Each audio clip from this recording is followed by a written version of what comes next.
It's 1984. Afeni Shakur, a poor single mother of 2 kids, Tupac and Setua, was struggling moving from shelter to shelter living in New York City. Eager for a fresh start with the new opportunities, Afeni found the chance to provide a better life and stability for her kids moving to Baltimore, Maryland. She found an affordable place in a brick house apartment in North Baltimore, located in the small neighborhood of Penn Lucy. If you wanted to know the story of Tupac's teenage years in Baltimore, then this is the video. Tupac, a New York kid with a Harlem swag, was unfamiliar with his new neighborhood and surroundings, quoting his first impressions of Baltimore as an ignorance town, due to it having the highest percentage of black-on-black crime and murders. While adjusting to his new town, Tupac attended Roland Park Middle School to finish the 8th grade. At that time in the neighborhood, as well as at school, Tupac felt like an outcast, being picked on for his name, having no friends, wearing hand-me-downs so bad that his clothes would be 2 sizes too big that he would have to staple his pants together in order for them to fit and wear to school.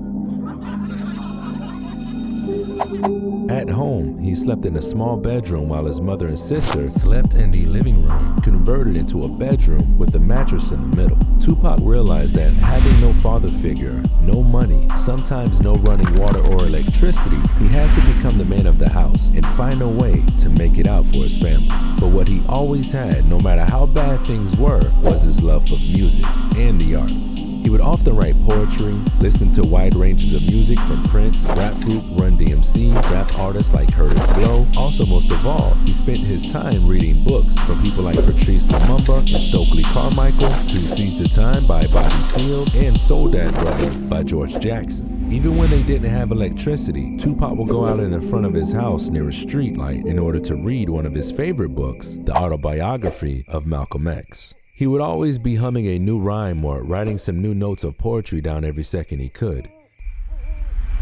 One day, heading home after school, the bus was nearly packed to capacity with only a few seats open. Tupac, drawn to one of the only friendly faces he saw at the time, sat next to Dana Smith, nicknamed Mouse Man, who was eager to get home himself to watch his favorite hip-hop show, Webb's Rap Attack, which aired at 4 o'clock. Mouse Man, who was popular in school with a talent in beatboxing, asked Tupac if he was into hip-hop and if he knew how to rap. Tupac then kicked a flow to him that was so dope, Mouse Man was immediately impressed. Funny thing is, Mouse Man didn't know that the rap Tupac spit was actually from Curtis Blow, a song that wasn't mainstream and only popular in New York. And fittingly, hailing from New York himself, Tupac chose the rap name MC New York. The two bonded over their love for hip-hop and forged a close friendship from then on, hanging out every day after school, mainly writing rhymes and performing their raps to each other. Occasionally, they would go to the local record store where Tupac would show Mouse Man his other ranges of music genres he enjoyed, artists like Kate Bush with Wuthering Heights, to even Steve Winwood, who is most known for his hit songs Higher Love and Back in the High Life Again. They would often hang out at the local rec center. Tupac, uninterested in sports, partly due to not being good at playing any sports like basketball with the other kids, would instead just hang out with Mouse Man and other friends in the neighborhood, writing rhymes and listening to music all day. Their friendship didn't come without its own problems. Though Mouse Man was popular and known as one of the coolest, freshest dressed kids in school, he would get teased for hanging with Tupac, who the other kids would tease, calling him corny and raggedy. Mouse didn't let the hate from the other kids get in the way of their friendship. Often they would stick up for each other against the kids who were trying to pick on Tupac. And Tupac, no pushover himself, was willing to confront anyone hating on him. Now, both graduated middle school, attending their freshman year at Paul Laurence Dunbar High School. The two friends decided to take their rap skills to the next level, starting their own group called the East Side Crew. One of Tupac's first rap songs was about gun control, inspired by the fatal shooting of a kid in the neighborhood, as he was known by his friends to have a deep passion to bring an awareness to the conditions and senseless murders in his communities. When he found out the mother couldn't afford to bury her son, Tupac helped to organize a benefit to raise the funds for the funeral. One day, Tupac found a flyer headlined "Calling All Rappers," urging any local rappers under the age of 18 to write the best rap about the Pratt Library and be eligible for a cash prize. All entrants had to submit a written copy of their rhyme in advance with no profanity allowed. After the best raps were selected, the finalists would perform at the library in front of judges who would then pick a winner. Tupac, or MC New York, immediately felt this was his chance to shine.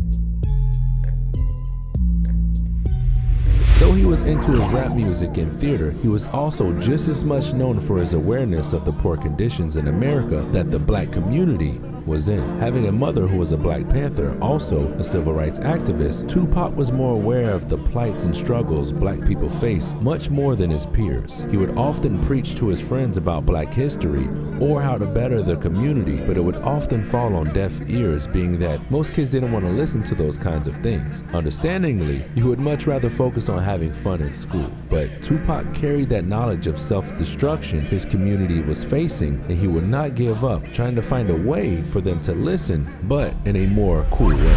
As an example, for the rap contest at the Enoch Pratt Free Library, the East Side crew submitted a rap called Library Rap. By no surprise to them, the rap was selected. The East Side crew was picked to perform for the cash prize, but more importantly, get recognized for their rap skills.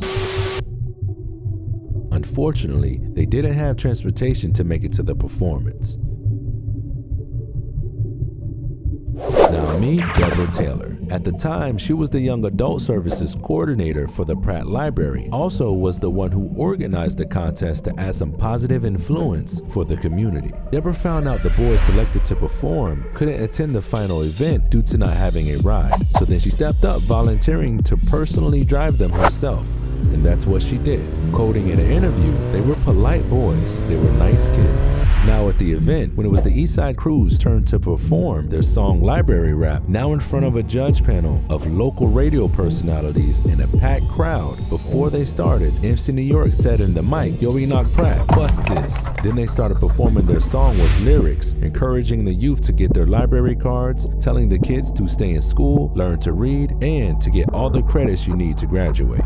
During the performance, the judges were drawn to Tupac. Quoting, "The scrawny kid lit up the room with his rapping." That when he started performing, one judge stated, "It wasn't the best rhymes, but when Tupac performed, he exploded. You couldn't take your eyes off of him." By no one's surprise in attendance, Tupac and the East Side crew won a cash prize of $100. Following the performance, the group gained some local success. To capitalize off their new attention, they made more songs to perform at local events. Driven by Tupac's influence, the group focused on positive raps for the community with songs titled "Babies Having Babies" and "Genocide Rap," focused on the political and social awareness Tupac inherited from his mother. Now taking their rap skills seriously, they would perform for anyone that was willing to listen, from neighborhood block parties to the drug dealers working on Old York Road to even opening for local acts like rap group Matronics at the Cherry Hill Rec Center.